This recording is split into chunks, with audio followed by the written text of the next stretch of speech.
Yang mana ini Pak? Udah. Saudaraku yang dikasih oleh Tuhan, eh, saat ini bila mana saya tanyakan kepada kita, apakah kehidupan kita sudah bahagia ketika kita menjalani kehidupan kita saat ini? Apakah kita sudah merasakan kebahagiaan dalam diri kita? Mungkin kita bisa jawab dalam kehidupan kita masing-masing. Apa yang menjadi kebahagiaan di dalam kehidupan kita? Mungkin kalau kita ditanya satu persatu, mungkin ada jawaban kita berbeda-beda. Saya bahagia karena saya seperti ini. Saya bahagia karena mungkin beda-beda di antara kita. Tetapi bila ditanyakan secara umum, banyak yang mengatakan sumber kebahagiaan itu didapat ketika mereka memiliki uang yang banyak ataupun harta benda yang mereka sukai. Kenapa dikatakan bahwa uang menjadi satu sumber kebahagiaan di dalam hidup manusia? Mungkin saja oleh karena dengan uang ini ya bisa membeli apa yang diinginkan oleh hati kita. Kita menginginkan rumah yang mewah, kita bisa beli dan itu memberikan kebahagiaan bagi kita. Atau mungkin kita ingin melakukan perjalanan ke suatu tempat yang kita inginkan, kita bisa pergi dengan menggunakan uang yang kita miliki. Itu sebabnya orang mengatakan kebahagiaan itu datang dari uang.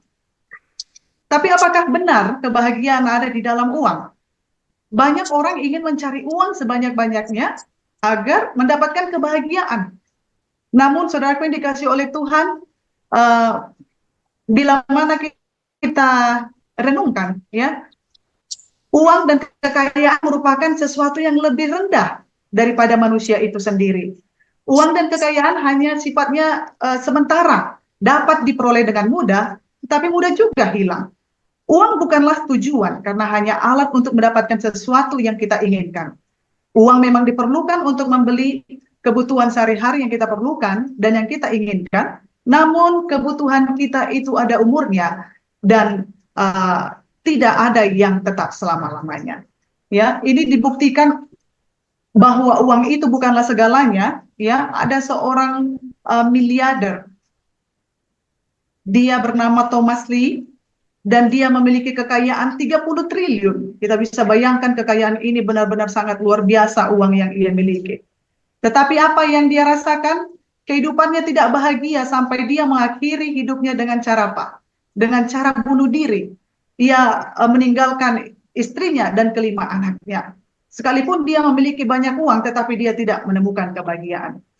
Dan ada juga yang mengatakan bahwa kebahagiaan itu datang ketika kita memiliki daya tarik fisik yang sempurna.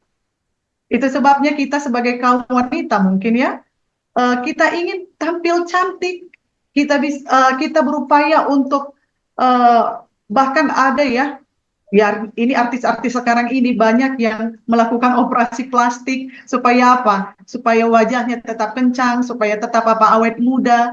Ya, ini artinya bahwa memang kebahagiaan itu muncul ketika kita memiliki daya tarik fisik ataupun fisik kita itu cantik sehingga kita banyak mendapatkan pujian dan pujian itu tentunya mendatangkan kebahagiaan bagi kita. Tetapi apakah benar kebahagiaan yang sungguh ada di dalam keadaan fisik yang rupawan? Ya, kata beauty atau cantik tentulah menjadi dambaan setiap wanita. Wanita akan menjadi senang dan bangga serta bahagia apabila dirinya dikatakan cantik oleh orang lain. Namun kecantikan secara fisik tidak akan abadi karena suatu saat akan memudar kecantikannya seiring dengan berjalannya waktu. Ada juga yang hal ini dibuktikan bahwa kecantikan itu bukanlah sumber kebahagiaan yang sejati. Adalah kita lihat di sini ada seorang artis yang wajahnya cukup cantik, ya, bernama Tunisa Sarma, dan dia sangat berbakat. Tetapi apa yang kita lihat, publik dan penggemarnya sangat dikejutkan oleh karena dia juga mati ataupun meninggal di lokasi syuting, ya, karena dia juga mengalami depresi berat dan dia bunuh diri dengan cara menggantungkan dirinya di lokasi syutingnya. Lalu dikatakan juga ada yang mengatakan bahwa sumber kebahagiaan itu ketika mendapatkan pencapaian akademik yang tinggi ataupun pekerjaan yang bagus, ya. Kenapa demikian? Oleh karena semakin tinggi ataupun semakin bagus karir seseorang akan mendapatkan kehormatan di mata umum, di mata masyarakat. Itu sebabnya manusia ada berasumsi bahwa pekerjaan yang tinggi ataupun pencapaian akademik yang tinggi itu mendatangkan kebahagiaan di dalam diri kita, ya. Tetapi nyatanya saudara yang dikasih oleh Tuhan, ya, ada seorang yang bernama Victor Mayer, ya, dia adalah seorang ilmuwan dan sangat pintar, ya, dan dia juga adalah seorang pakar kimia berkebangsaan Jerman ini, memiliki kontribusi besar atas kimia organik dan non-organik. Pria ini lahir di Berlin dan dia juga sudah menciptakan suatu alat untuk mengukur kepadatan uap. Mayer adalah seorang workaholic. Ya mungkin karena kegilaannya ini pada pekerjaannya, tapi apa yang terjadi? Sistem sarafnya mulai terganggu. Setelah serangkaian gangguan mental, ia memutuskan untuk mengakhiri hidupnya dengan bunuh diri dengan sianida. Ya, dia adalah seorang yang pekerja keras, ya, pekerjaannya juga cukup bagus, tapi ternyata itu bukanlah mendatangkan kebahagiaan yang sejati di dalam kehidupannya, sehingga dia mengakhiri hidupnya dengan cara bunuh diri. Sahabat BWA yang dikasih oleh Tuhan, mungkin saja dengan uang, mungkin saja dengan pekerjaan yang baik, mungkin saja dengan paras yang cantik, itu bisa saja mendatangkan kebahagiaan bagi kita. Tetapi yakinlah bahwa semuanya itu adalah kebahagiaan yang sifatnya hanya semu, ya, bukanlah kebahagiaan yang sejati. Lalu bagaimana kita mendapatkan kebahagiaan sejati? Saya yakin dan percaya bahwa kita semuanya ingin menjadi bahagia di dalam kehidupan kita. Tetapi di dalam kitab Matius 5, Tuhan mengatakan bahwa kebahagiaan yang sesungguhnya adalah ketika kita mengalami hubungan ataupun persatuan yang intim dengan Tuhan kita. Itu sebabnya ketika Yesus menyampaikan khotbah di atas bukit, Yesus menyampaikan kebahagiaan yang sejati yang ia sampaikan kepada murid-muridnya, kepada orang banyak yang mendengarkannya. Bila mana kita memiliki Alkitab kita saat ini di depan kita, kita boleh buka di dalam kitab Matius 5 ayat 3 sampai 12. Di situ dikatakan bahwa ada 10 rahasia ataupun kunci kebahagiaan yang sejati yang Tuhan berikan kepada umat-umatnya. Karena Tuhan sesungguhnya menginginkan kita semuanya menjadi bahagia, ya. Tuhan menyampaikan kebahagiaan yang sejati seperti di kitab Matius 5 ayat 3 sampai 12. Ayat 3 kita baca dikatakan, berbahagialah orang yang miskin di hadapan Allah, karena mereka lah yang empunya kerajaan surga. Dan ayat keempat kita bisa baca, berbahagialah orang yang berduka cita, karena mereka akan dihibur. Berbahagialah orang yang lemah lembut, karena mereka akan memiliki bumi. Berbahagialah orang yang lapar dan haus akan kebenaran, karena mereka akan dipuaskan. Berbahagialah orang yang murah hatinya, karena mereka akan beroleh kemurahan. Berbahagialah orang yang suci hatinya, karena mereka akan melihat Allah. Berbahagialah orang yang membawa damai, karena mereka akan disebut anak-anak Allah. Berbahagialah orang yang dianiaya oleh sebab kebenaran, karena mereka yang punya kerajaan sorga. Berbahagialah kamu jika kamu dicela dan dianiaya, dan kepada kamu difitnahkan segala yang jahat. Bersukacita dan bergembiralah, karena upahmu besar di sorga. Saudaraku yang dikasih oleh Tuhan, di dalam kitab Matius pasal yang kelima ini dikatakan Tuhan, berbahagia, berbahagia. Apa sebenarnya makna daripada bahagia dalam Injil Matius 5? Ya, dikatakan bahwa bahagia itu ternyata, ya, bukan diukur dari seberapa besar ataupun seberapa banyak materi yang kita miliki di dalam kehidupan kita, tetapi kebahagiaan itu terletak dari diri kita sendiri, ya. Itu sebabnya Tuhan mengatakan bahwa kita hendaklah memiliki karakter seperti apa? Seperti Yesus Kristus. Karakter membentuk keadaan dalam diri seorang itu, dan itulah yang membuatnya bahagia. Allah ingin membentuk karakter kita menjadi seperti Dia, dan jiwa yang terhubung dengan Allah adalah sumber kebahagiaan yang sejati. Sahabat BWA yang diberkati oleh Tuhan, dari 10 kata bahagia yang dikatakan oleh Tuhan Allah, Pada malam hari ini saya mau ambil satu ayat di dalam kitab Matius 5 ayat 3. Mungkin kita sudah sering dengar ini ya di dalam kehidupan kita dan kita sudah sering renungkan ya, tetapi kembali saya mengajak kita untuk merenungkan.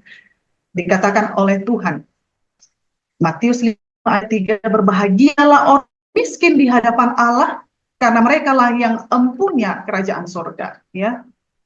Sepertinya ini agak sedikit kontradiktif ya, miskin dengan kebahagiaan ya. Miskin dengan kebahagiaan sepertinya kalau kita pikir-pikirkan bagaimana miskin ini artinya tidak memiliki apa-apa. Bagaimana kita bahagia ketika kita tidak memiliki apa-apa. Tetapi apa sebenarnya makna miskin di hadapan Allah yang Tuhan Allah sebutkan ya, yang Yesus katakan di dalam kitab Injil Matius ya, apakah itu miskin secara materi?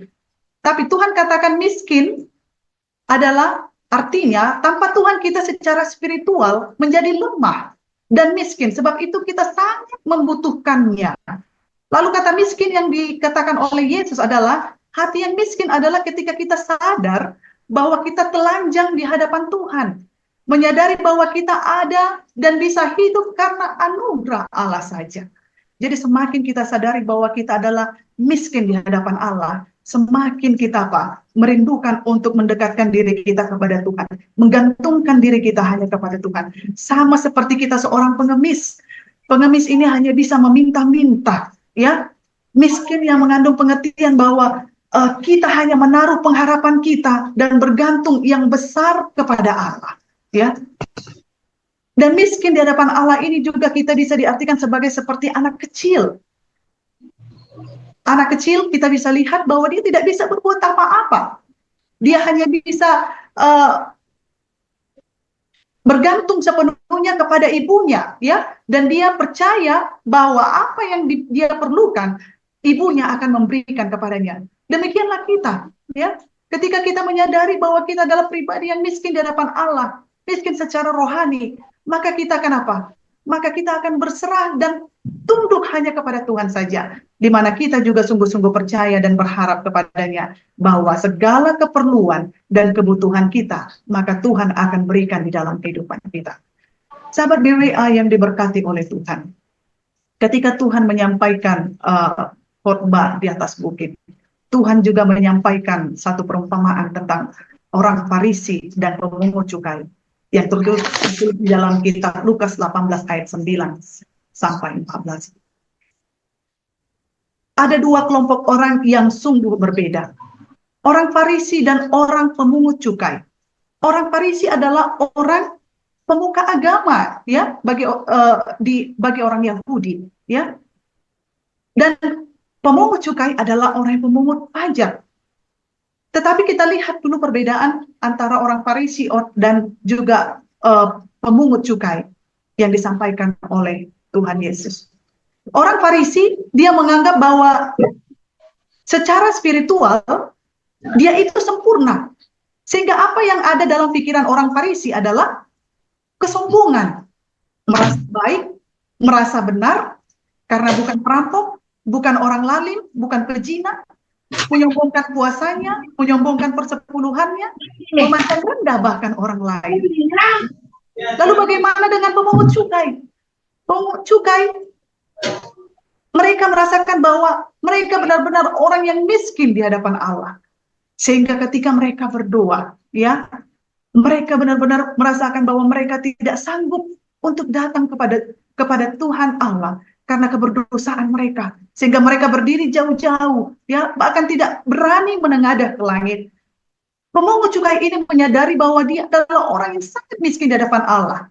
Ia memukul dirinya dan berkata, kasihanilah aku orang yang berdosa ini, Allah. Pemungut cukai ini pulang, dan dari dua kelompok orang ini, siapa yang dibenarkan oleh Allah? Adalah pemungut cukai. Karena ia mengakui sebagai pribadi yang miskin di hadapan Allah dan mengakui kebutuhannya akan Allah itu sendiri. Sahabat dewa yang diberkati oleh Tuhan, saat ini kita harus menyadari bahwa kita adalah pribadi yang miskin di hadapan Allah. Orang yang penuh dengan keberdosaan. Kita mengakui bahwa kita adalah orang yang tidak layak di hadapan Tuhan. dengan pengakuan kita, maka kebutuhan akan Tuhan itu sendiri akan nyata di dalam kehidupan kita. Kita harus menjalani hidup kita bersama dengan Tuhan yang mengasihi dan melayakkan kita. Karena ketika kita datang kepada Tuhan, mengakui keberadaan kita sebagai orang yang berdosa, mengakui bahwa kita adalah orang yang sangat miskin di hadapan Allah, maka kita akan semakin mendekatkan diri kita ke hadapan Tuhan, dan kebahagiaan yang sejati akan datang kepada kita. Sahabat BWA yang diberkati oleh Tuhan, kadangkala ketika kita datang kepada Tuhan, ya, kita mungkin tidak benar-benar ataupun sungguh-sungguh menyiapkan hati kita, atau mungkin saja kita berdoa sebagai seperti formalitas saja.